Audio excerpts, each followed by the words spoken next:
안녕하세요. 복 있는 사람이 즐기는 OQT 오늘의 큐티입니다.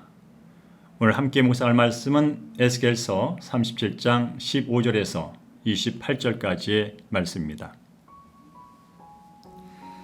여호와의 말씀이 또 내게 임하여 이르시되 인자야 너는 막대기 하나를 가져다가 그 위에 유다와 그 짝 이스라엘 자손이라 쓰고 또 다른 막대기 하나를 가지고 그 위에 에브라임의 막대기 곧 요셉과 그 짝 이스라엘 온 족속이라 쓰고 그 막대기들을 서로 합하여 하나가 되게 하라.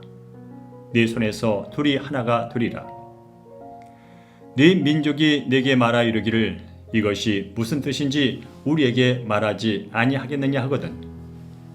너는 곧 이르기를 주 여호와께서 이같이 말씀하시기를 내가 에브라임의 손에 있는 바 요셉과 그 짝 이스라엘 지파들의 막대기를 가져다가 유다의 막대기에 붙여서 한 막대기가 되게 한즉 내 손에서 하나가 되리라 하셨다고.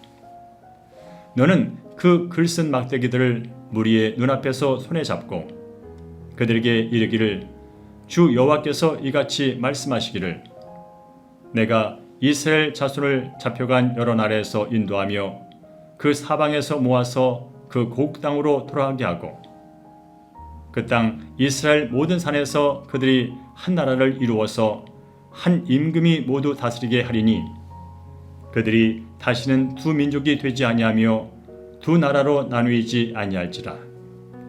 그들이 그 우상들과 가증한 물건과 그 모든 죄악으로 더 이상 자신들을 더럽히지 아니하리라. 내가 그들을 그 범죄한 모든 처소에서 구원하여 정결하게 한즉 그들은 내 백성이 되고 나는 그들의 하나님이 되리라. 내 종 다윗이 그들의 왕이 되리니 그들 모두에게 한 목자가 있을 것이라. 그들이 내 규례를 준수하고 내 율례를 지켜 행하며 내가 내 종 야곱에게 준 땅 곧 그의 조상들이 거주하던 땅에 그들이 거주하되 그들과 그들의 자자 손손이 영원히 거기에 거주할 것이요 내 종 다윗이 영원히 그들의 왕이 되리라.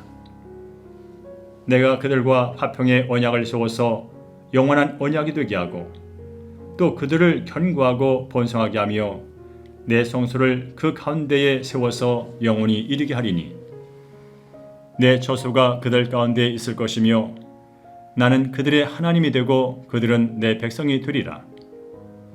내 성소가 영원토록 그들 가운데 있으리니 내가 이스라엘을 거룩하게 하는 여호와인 줄을 열국이 알리라 하셨다라. 아멘. 본문의 말씀을 간략하게 요약해 보면 여호와께서 에스겔에게 막대기 하나에는 유다, 다른 하나에는 요셉이라 써서 하나님의 손에서 그들이 하나가 될 것을 전하게 하시죠. 하나님의 종 다윗이 영원히 왕이 되며 하나님께서 그들과 화평의 언약을 세우시고 성소를 영원히 그들 중에 두어서 그들의 하나님이 되신다는 말씀이 되겠습니다. 15절부터 19절은 하나가 되리라라는 내용을 선포하고 있는데요. 17절에 보니까 그 막대기들을 서로 합하여 하나가 되게 하라. 네 손에서 둘이 하나가 되리라고 이렇게 말씀하십니다. 이런 상징적인 행위로 남유다와 북이스라엘이 장차 하나가 돼서 회복될 것을 보여주시는 것이죠. 남유다의 회복조차 기대하기 어려운 상황에서 이미 오래전에 아수르에 의해서 멸망의 그 흔적조차 찾기 힘든 북이스라엘까지 회복시킨다는 하나님의 말씀입니다. 이것은 불가능을 가능케 하시는 하나님의 능력으로 남유다는 물론이고 북이스라엘까지 온 이스라엘이 하나님의 백성으로서 회복될 것을 보여주는 것이죠.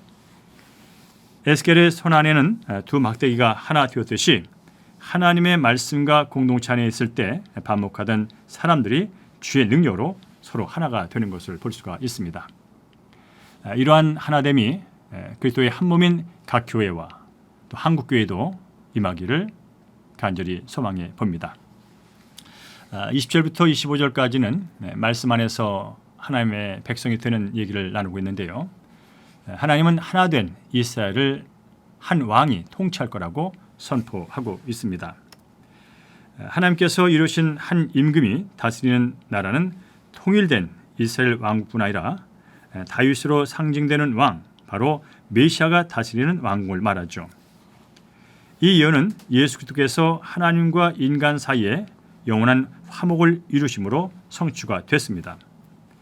그런데 이 화목은 이스라엘뿐만 아니라 이방인에게도 주어졌죠. 예수님께서 이 땅에 오심으로 돌 감람나무인 이방인이 참 감람나무인 유대인에게 접붙여졌습니다.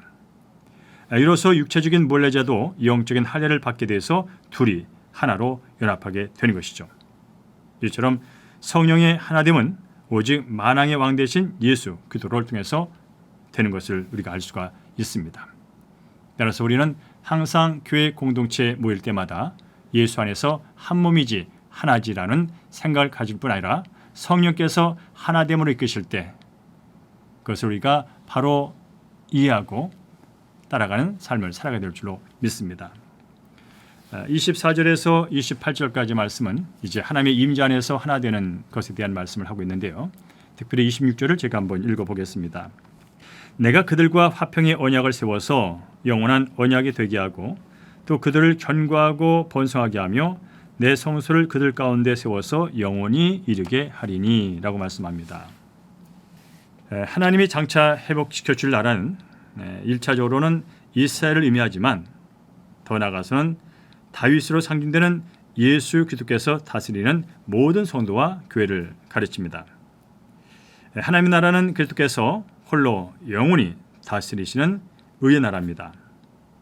하나님은 그분의 백성과 영원히 폐해지지 않는 그런 화평의 언약을 세우셨죠. 이 영원한 언약을 맺은 백성은 주의 규례와 율법을 지켜 행할 것이고 또 하나님은 그 안에서 성소를 세워서 그들 가운데 영원히 임재할 것이라는 말씀입니다. 따라서 우리는 하나님의 임재 안에서 하나님과 화평을 누릴 뿐 아니라 서로 믿는 사람들 간의 아름다운 화평의 관계를 맺으며 살게 되는 것이죠. 그렇습니다. 이제 마지막 때가 이르면 성도들은 하나님 나라의 영원한 화평 가운데 완전한 주의 복락을 누리게 될 것입니다. 바로 주님이 이 땅에 오셔서 우리에게 펼쳐주실 아름다운 복이 있죠. 오늘도 예수 그리스도 안에서 하나 된 우리들은 하나님을 참된 마음으로 예배하고 또 하나님께서 기뻐하시는 거룩한 삶을 통해서 하나님께 기쁨이 되고 또 주님이 오셔서 이루실 아름다운 새하늘과 새 땅을 바라보는 소망의 한날이 되기를 주의 이름으로 간절히 축원합니다. 자, 이제 적용 질문 함께 하겠습니다. 깨어진 지 이미 오래되어 회복이 불가능해 보이는 관계는 무엇입니까? 하나님의 손안에 있을 때 하나 되어 회복될 줄로 믿습니까? 가정과 교회, 학교와 일터에서 예수 그리스도로 말미암아 연합되어야 할 일은 무엇입니까? 하나님 나라의 백성으로 내가 지켜 행하기에 심서해야 할 하나님의 규례와 율례는 무엇입니까? 함께 기도합니다. 예수 그리스도로 말미암아 죄에서 구원해 주시고 하나님과 하나 되게 하셨는데 여전히 반목하며 하나 되지 못하는 저를 불쌍히 여겨 주옵소서. 날마다 하나님의 규례와 율례를 경행하며 말씀과 공동체 안에서 성령의 하나됨을 경험하게 하여 주시옵소서. 예수님이 다스리는 하나님 나라에서 영원히 화평을 누리게 된 백성 것을 감사하며 날마다 그 삶을 사시도록 인도하여 주시옵소서. 하나님 아버지, 이 시간 함께하는 성도들 가운데 여러 세상의 일로 인해서 서로 이웃 간의 가족 간의 관계가 깨지고 하나님과의 관계마저 소원한 성도가 있거들라. 다시 한번 예수 그리스도의 보혈의 피 의지하여 하나님과 더욱 친밀한 관계를 유지하고 하나님이 주시는 사랑으로 가족을 사랑하고 이웃을 사랑하며 화목한 삶을 이어가시도록 축복하여 주시옵소서. 우리 주 예수 그리스도의 이름으로 기도합니다. 아멘.